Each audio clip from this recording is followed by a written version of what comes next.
I'm Eric Barnes with the Daily Memphian, and welcome to The Sidebar, a weekly show on the community, arts, culture, and more. Today, we're in part 2 of our conversation with Grammy Award-winning producer and engineer Matt Ross-Spang. If you missed any of the previous episode, you can get it at wyxr.org. You can get it at Daily Memphian, wherever you get your podcasts. But we'll have another conversation about all kinds of things with Matt here. But first, a special thanks to our sponsor, Trezevant Manor. Matt, thanks for letting me stay around for longer in your studio. Yeah. A whole week. You've been here a whole week. We're going to do a 21-part series on your whole life and every album you've ever done. I ended the show last week asking a question that I'd asked you before that you didn't like, I think, when we did this listening thing with Serena Wages. It was a preview kind of party thing in the listening lab.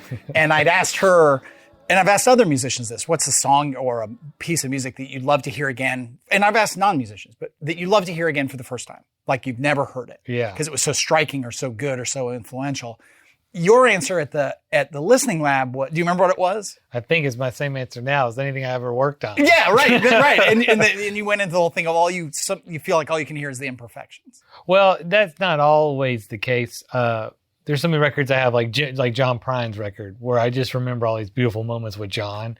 And sometimes it's hard to listen to that record because I'll get emotional. Same thing with like John Kilzer's record. Most records I can listen to after a certain amount of time, you can listen back to and enjoy. But it's like looking back on your high school photo and going like, I had a hemp necklace, you know?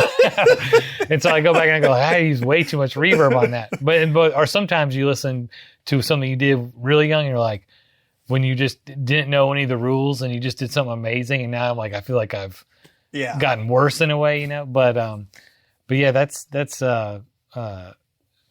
So that's my joking answer is everything I worked on. Joe Restivo, who played on Serena's album, obviously a really acclaimed musician and talented musician in Memphis and elsewhere. He basically said, I love Al Green. It was so influential, but as he said, I'm gonna do a bad job of this. I'm a working musician. I play a lot of Al Green down on Beale Street and for tourists. And I just, it's really changed that for him because he's playing it. He still loves Al Green and respects it, but it's really changed. A variation on that question I asked Steve Selvage one time was, what's the music that he talked a lot about how it's hard for him to listen to certain kinds of music because he's picking apart his brain. Yeah. He doesn't like it. It doesn't like it that he does it, but it's really hard for him because he's like, oh, I would do that differently and I'm dissecting it. Yeah. And he said that jazz for him, that not that he can't play jazz, but that it doesn't, his brain doesn't pick it apart. Yeah.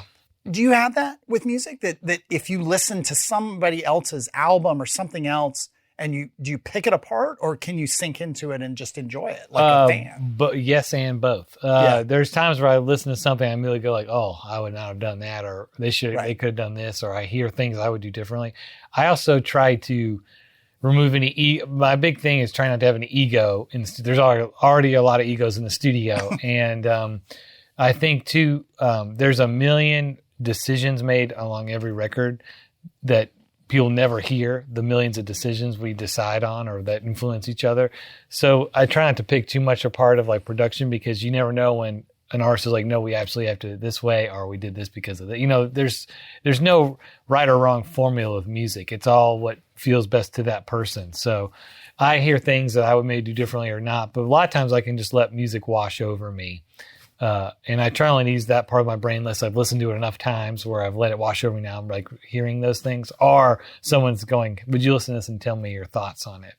And to piggyback off the Joe thing, what's funny was as a tour guide at Sun, even when I stopped being a tour guide and I was still in the studio, I'd hear every other tour guide give the tour because I was in the control room. So I heard That's All Right Mama and Whole Lot Shakin' and all those songs a million times. And wherever you go eat, you'll hear those songs, like you go to the cupboard, you go eat in New York, you're going to hear Whole Lot Shakin' come on or whatever. So you hear that music everywhere. And I still love it. I still fully appreciate it. I don't necessarily hit play on it when I'm in the car, but when it comes on, I'm not, I still love it and it still blows my mind. So this is really not related, but I might tell it anyway. In summers in college, I worked in these fish plants in Alaska. So you'd live in a tent, you'd work, and you'd gut fish and freeze fish, and you'd work 80 hours a week. And you didn't get paid a lot, but you just worked so much that it was a very relatively common thing for somebody. I grew up in the Northwest. Because some people, it's like, how in the world do you do that? But lots of college kids or just kids, teenagers go up and work.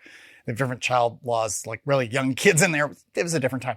But at that time in Alaska, what they basically would do is they would get a CD of a radio show Yeah. and play it on the local station. This was very rural Alaska. There was no satellite. They just and so for the entire summer they played the same music over and over, and it was all stuff like from the Top Gun soundtrack. Oh yeah, and from Footloose. This is not the music I like. This is just, and there are certain songs that are so triggering if they come on now, like I'm in a Target or something like that. And I hear, what is it? Danger Zone? Is that the Top Gun song? Yeah. Oh my God! I'm just like I can feel the fish guts. I can smell the fish. Yeah, all that kind of thing. So. It's triggering. Sorry, I shouldn't have brought that up. Does it work when you like smell fish? You hear the song. I do associate. I do associate fish guts and canned fish and frozen fish with most of that era of music. How does without getting into the numbers, but just the economics of a studio? How does that work? Oh, you bleed money like crazy. You don't make money at all. The old saying is, how do you make $2 million? How do you make $1 million in the music business? You start with $2 million.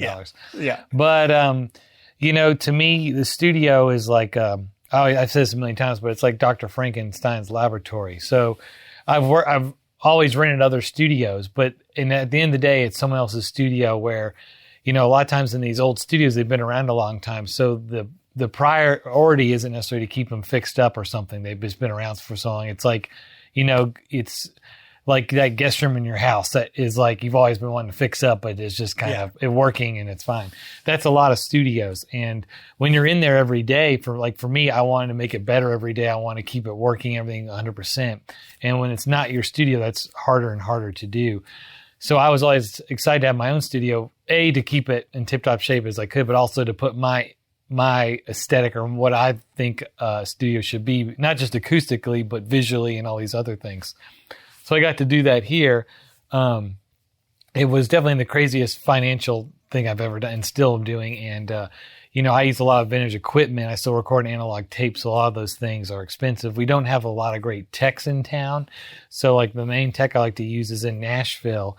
So before he's even touched a piece of my gear, you got to pay him his rate to drive and put a hotel up. So you're out $600 before he's even looked at something. And then you find out what really broke and now what it's really going to cost. he's got to order something, come back and come back. Exactly.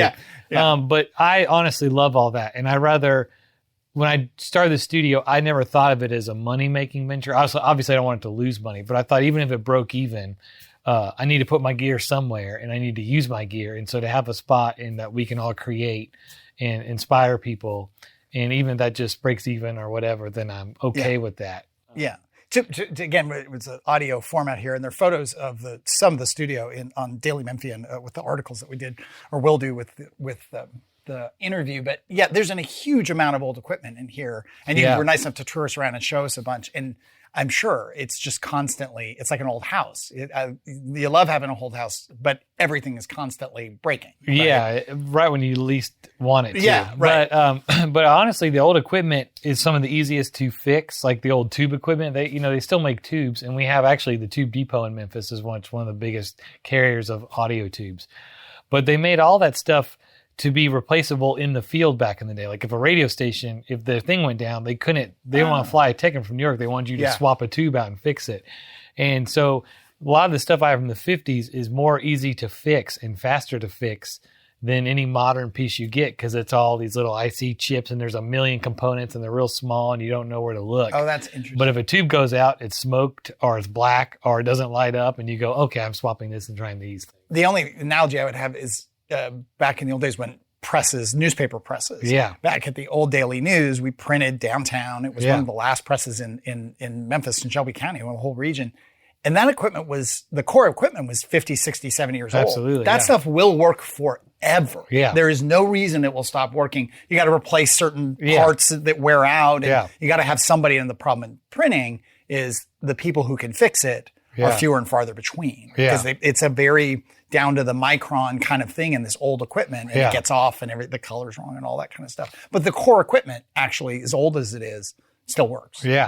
And will work forever. Well, and that's not to scare everyone, but I like the Elvis stuff I work on or whatever. They can still pull that tape out from 1956.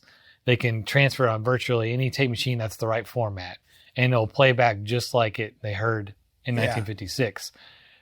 You can't open think about all the iPhones you've had and all the old Word documents on a Microsoft 95 computer you can't open anymore. Oh, yeah. So all the audio that's recorded up until digital can be played back at any time, no problem, on analog tape. 50 years from now, as long as there's a tape machine, you can play back this tape. Try opening up a Pro Tools session from 1998, 2 years from now. You can't do it. So a lot of the audio we have now you won't be able to open them like you could an analog machine. So a lot of this stuff is interesting. We archive it different ways, but the technology keeps changing where you won't be able to exactly recall it like you could an analog tape. So it's cool having that stuff too, because it's long lasting. Yeah. Let me remind everyone we're here talking to Matt Ross-Spang. It's part 2 of a 2-part episode or 2 episodes with Matt here in his studio, Southern Grooves in Crosstown. This is The Sidebar, and I'm Eric Barnes. The Sidebar airs on WYXR 91.7 every Thursday at 11:30. It's one of many weekly podcasts we do at the Daily Memphian, that place where I work sometimes. One of many weekly podcasts we do at the Daily Memphian, including the Behind the Headlines podcast, which we actually do with the good folks over at WKNO every Friday. Bill Dries and Sam Hardiman do a periodic politics podcast, On the Record. We've got the Memphis Grizzlies podcast, our food podcast, Soundbites. All of those are available at the Daily Memphian site, iTunes, Spotify, wherever you get your podcasts. Soundbites and The Sidebar also broadcast on WYXR and available at WYXR.org on the WYXR app.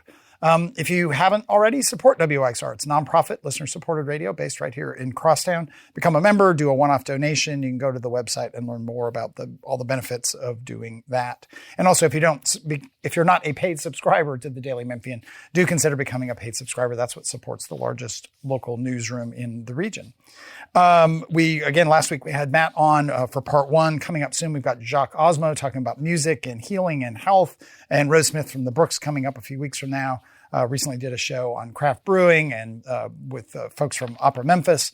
And I mentioned Behind the Headlines. Last week we had Dr. Scott Morris from Church Health on. And this week we'll have Steve Mulroy, district attorney, on the show. But we're here with Matt Ross-Spang. Some of the shows, and you can giggle openly or mock me. So like a couple of things come to mind as I was getting ready to do this and talking about it. Like I always say when I interview musicians, like I love music. I listen to music. I have from a very young age. My mom was great about like exposing us to all kinds of music back in the 70s. But I can't play a thing. I have no musical ability whatsoever. So I'm always like, I can't understand how people like you do what you do, or musicians do what they do.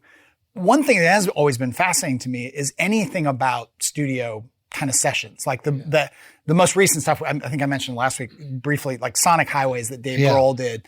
And I guess that was preceded by the thing he did on Sound Studio. Yeah. Or what am I saying? Sound City. Yeah. Sound City. Thank you.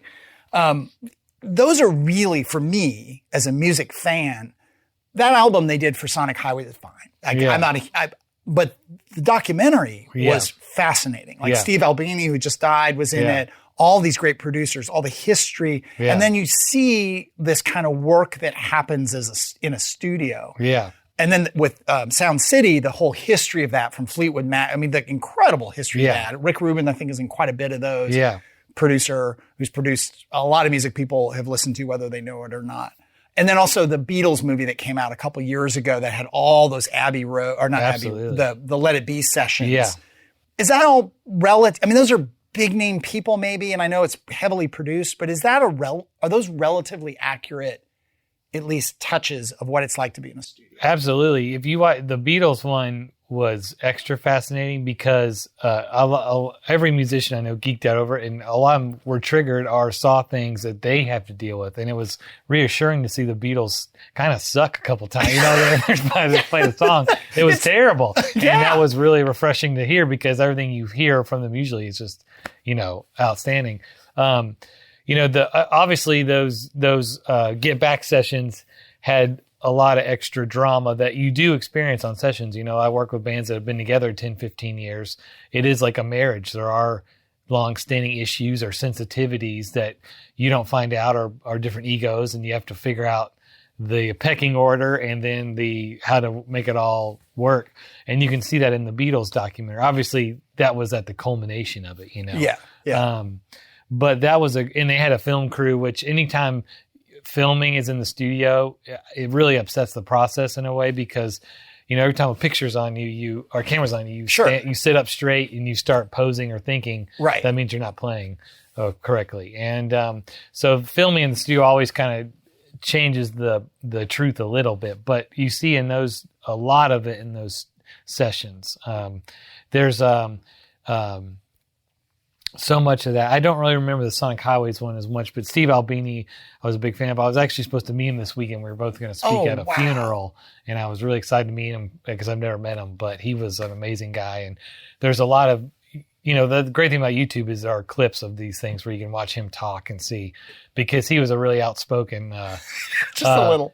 and what I loved about Steve was how he started and how he grew up essentially.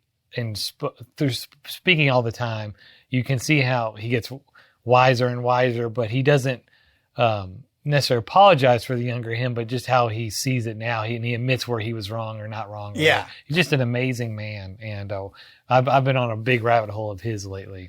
I rewatched because he passed the Sonic Highways that he is in there, and they're in his studio in Minneapolis. So my Chicago. That was my big beef with Sonic Highways. I appreciate what they were doing, but they go to Steve Albini's studio. Steve Albini built the studio. It's all from his brain. And Steve Albini, for the listeners out there, probably most well known for doing the Nirvana In Utero record. So after Nevermind came out, Nevermind was this big commercial success. Nirvana kind of wanted to get away from the big culture part of it and wanted to get kind of raw again, for lack of a better word, and called Steve Albini, who is this known guy. And anyone who's a music fan should read the letter that Steve Albini wrote to Nirvana to do his record, do their record. But he was kind of like the punk rock engineer in a lot of ways, and famously as a producer would not take points on a record. So he probably lost $15-30 million on In Utero by not taking percentage point. He just got paid. He wanted to be paid like a plumber.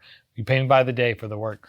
But in Sonic Highways, they go to showcase Steve in his studio, but then they don't have him engineer. They cut a song there and they bring in their own engineer and their own equipment. I don't understand. That is a weird thing. And to me, that is bonkers, because like you're going to the studio that he built and that he knows like nobody else, and you're talking about how great he is, but then you didn't have him engineer the song. Like that was the huge miss of the mark to me. Like it is a weird dynamic. And some of the other cities they go to, where it's their people, but you get that sort of sense of Albini's really funny. You talk about the cameras changing anything. There's a part where they're supposed to be walking down the hall. Yeah. And Steve stops and stares at the camera and looks at Dave Grohl and goes, "What do I do?" And Dave Grohl's like, "Just walk." It's like, "Walk now?" And he's like, "Yeah, just walk now." And he's like, but he's completely in his own studio, completely uncomfortable. Yeah. The other thing I really like, and we focus on the Beatles or just any of the kind of, the Led Zeppelin. I'm a big Led Zeppelin fan. I can't do a podcast without mentioning Robert Plant or Led Zeppelin. They released all these early cuts and different mixes of various songs. And I love hearing all that, because you'll hear your favorite songs or a song you didn't think about in a whole different way, or you hear it without the vocals or without whatever. Would you ever want any of that stuff released from projects you've worked on, or would you be like, "Oh God, no, I don't want that out there"? There's a reason that was not on the final album. I would say that would be the artist's call, because some artists don't want to see. And if there's anything, the studio is a safe place where when you're working all day, every day with people for a long time, you start to say some crazy stuff to get a laugh at them, or to clear the air, or just like to relieve the pressure in the room of like people having to perform and stuff. So any kind of like dialogue that should be kept private, unless there's something funny or like in the outtake that people like is fine. But the music I'm all for. I'm a big fan of this. I think we talked about before, the Time Out of Mind Bob Dylan album, and that was produced by this amazing producer Daniel Lanois. But Daniel Lanois has his own sound that he kind of adds to people's sounds. And that was that era when it came out. That era, it was this thing no one's ever heard before, like Brian Eno and Lanois worked together. So Daniel Lanois did Time Out of Mind. He did Peter Gabriel's So album. He did a lot of U2. So you can think about all those ethereal, atmospheric things. At that time, it was this brand new thing. Now we've heard it decades later. You hear it with a different ear, like you hear Bruce Springsteen differently from the 80s. It sounds dated to a certain era. Yeah. But Time Out of Mind record, Bob Dylan famously hated that album. He hated working with him and Lanois butted heads. The record finally came out. Well, they just did the whatever anniversary of it. It was 98, so whatever anniversary that is. And they did stripped down versions of those original mixes without some of the crazy effects Daniel added.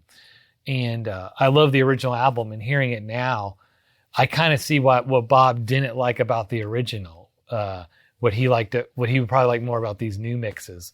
And at the same time, that's a different vision than they finished with. So it is counter to like what Lanois did. So you're kind of changing the past in a way, but as a fan, it was awesome to have both versions. Yeah. It doesn't make me dislike the original one, but the new one is like, you can hear more of Bob's breath. It's not washed in effects. So to me, it was like even cooler, and as somebody who works on the Elvis stuff, I do a lot of unreleased outtakes, and I remix songs without the overdub. So I'm changing the original vision some too, but I agree. I think it's like, I love documentaries, and it's like each one of these box sets is like a documentary on just that one period in time. And to hear, In the Ghetto without the strings, or hear Suspicious Minds without the whatever, right, is really, if you're a fan, is just extra cool to me. It's not milking the catalog for more money. It's really showcasing like what was done that day and how incredible it was. Well, and you get, you can go on YouTube, and again, you see it with the Beatles documentary, like they're playing really kind of badly. There's this tension. Then you can tell they're very happy to be with one another for a bit. Yeah. And then they're goofing around, and then suddenly you're like, oh wait, that's the song. Yeah. And they just figured that out. The core of Get Back, I think, is one of them. And, and there's all these Led Zeppelin tapes where they're just playing. There's one where I think it's Robert Plant's little kids are running in circles. Yeah. And you can tell because they come in and out of the microphone, and they're singing like an early version of like That's the Way or something like that. Yeah. One of these acoustic ones. And it's all rough. It's not good, but you sort of, if you're a fan, you can get all that kind of. Yeah, you get to hear the process. You hear it, yeah. We got just a couple minutes left with you. You're really nice to do these 2 episodes with us and let us hang out in your awesome studio.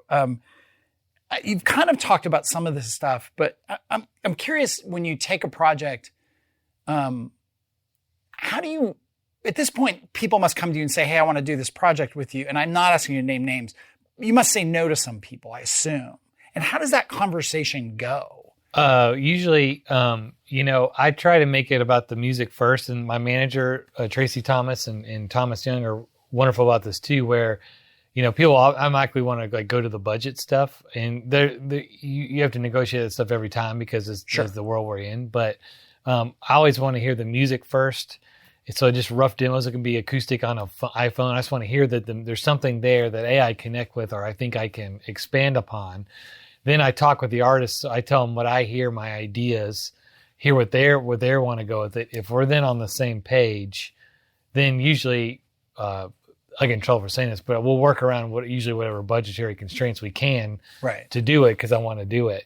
But usually when I'm saying no is because either I don't hear what's in the music that they hear, or we don't feel like we're on the same page musically, or just from our conversations, I don't feel like it's a fit. If it feels like it's going to be, we're on the same page at the beginning, then I don't want to take your money and we fight through the whole thing or something, or it doesn't get how it needs to be. So that's usually where I just say, hey, I didn't connect with the music like I had hoped, or I don't think I'm the right person for the job. I try to get out of it nice, and I try to recommend other people.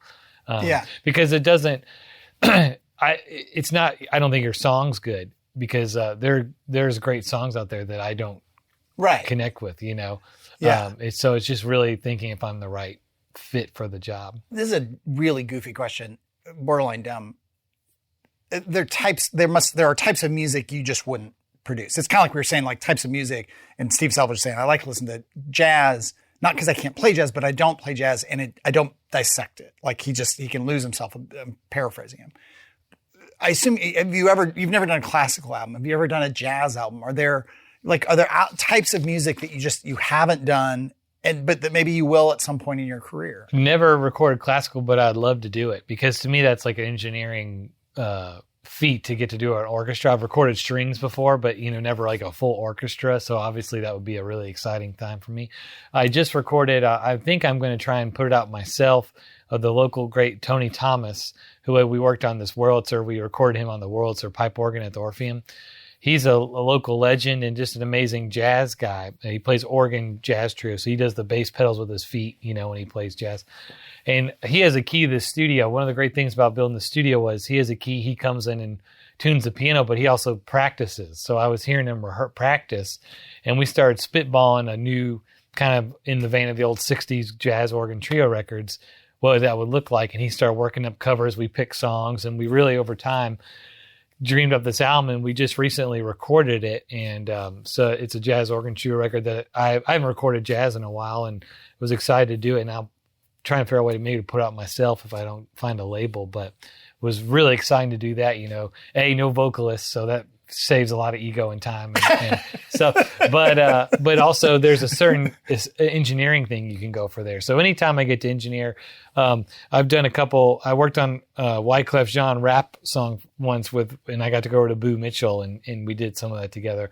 All that stuff is exciting to me. It doesn't matter what genre it is. It doesn't matter.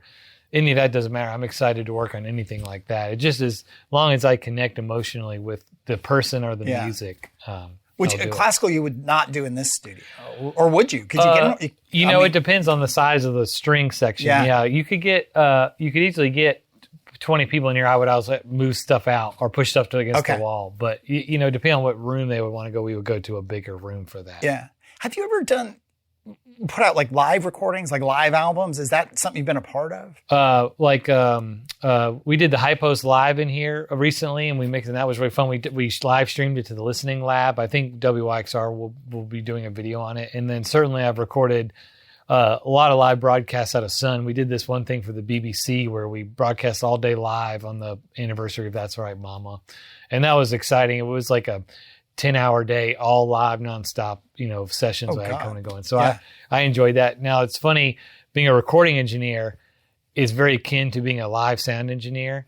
Never want to be a live sound engineer. I would rather work at Subway, I feel like, than be a live sound engineer. Okay, why is that? Well, capturing something live is really exciting, but the live sound is, and I joke, I would do live sound, but I much love being in the studio and creating live sound. You're getting something really fast and going. And I do love working on the fly, but there's something about being in the studio and really working on something and creating that, to me, is really the exciting part of it. I've only done a handful of live broadcasts. We've done some debates. Back to the first thing I ever did TV-wise was a governor's debate, which was insane that was the first thing I ever did. We did a couple mayors debate. I'm looking at Natalie Van Gundy here, and then a handful of Behind the Headlines live. The thing I realized that I did like about that, it's nice to, we don't edit a lot. We do add a sidebar because I screw up so much, but out of Behind the Headlines, I try to do it live to tape and not screw up. I've got guests there and the mayor sitting there. I don't want to waste much of time. Doing it live, one thing is when I screwed up, I realized real quickly, well, you can't stop. Yeah. You just keep going. Yeah. And it creates a whole different dynamic in your mind of like, I am going to make a mistake. I just am. And you're going to just go through it. Yeah. Anyway, I don't know how analogous that is. A few years ago, when I was at Sam Phillips Studio, my friend Jeff Powell, who cuts the vinyl records over there. So not to go in the whole long vinyl record process, but what he cuts is called a lacquer or the acetate. You can't play that back. That's then sent to a plater. Then it's made into a metal stamper. That goes to a pressing plant. That's where they stamp the vinyl. But there's been a few hi-fi records over time where people record straight to the lacquer. So you play, Jeff cuts it directly to the disc, no tape machine, no computer, no recorder involved. And we really wanted to do it. So we got John Paul White of the Civil Wars to come up. He's one of the greatest vocalists of our time. And he came to Phillips and we got the song ready. So he practiced, I'm going, Jeff says, go. We start cutting. If he makes a mistake or I make a mistake or we don't like the take, we have to do it all again. And that's every lacquer is like $50. And there's no doing it again on that lacquer. It's gone. And so we did it. We practiced a couple of times and he did it. I think we did it twice or something. But we did 2 songs, and it was so exciting, because I'm doing it, writing it live. John Paul's excited. He's singing it, and he knows if he makes a booger, It's all over. Jeff's sweating it in work. We're yelling, and I'll drop the needle, But it was so much fun. And when it's done, like you said, it's done. Like you did that. There's something about not touching it. Yeah. I've done whole records. Like Margot Price's first album, we did in 3 days. This band, the Greyhounds, we did a whole record in 2 days, all analog tape. We cut 14 songs to a 1-inch 8-track, so I had 8 tracks to make a whole record. And then I mixed it on the same day live to 2-track, 14 songs. And so you would think I'd go back now and hear all these things I do differently. When it plays back, it just feels, I can't believe we did that. And then there's a song I've spent 5 days mixing. I'm still going, I could beat that. So those live moments are really exciting. We're out of time. I could keep talking to you forever, so we'll do this again. Maybe if you're nice enough, somewhere down the road, we'll do this again. But Matt Ross-Spang, again, congratulations on the recent Grammy Award-winning and awards, and producer and engineer here at Southern Grooves. But that's all the time we have this week. If you missed any of the episode, go to WYXR or the Daily Memphian or wherever you get your podcasts, and don't miss part 1 that we recorded and aired last week. But that's all the time we have this week. See you again next week.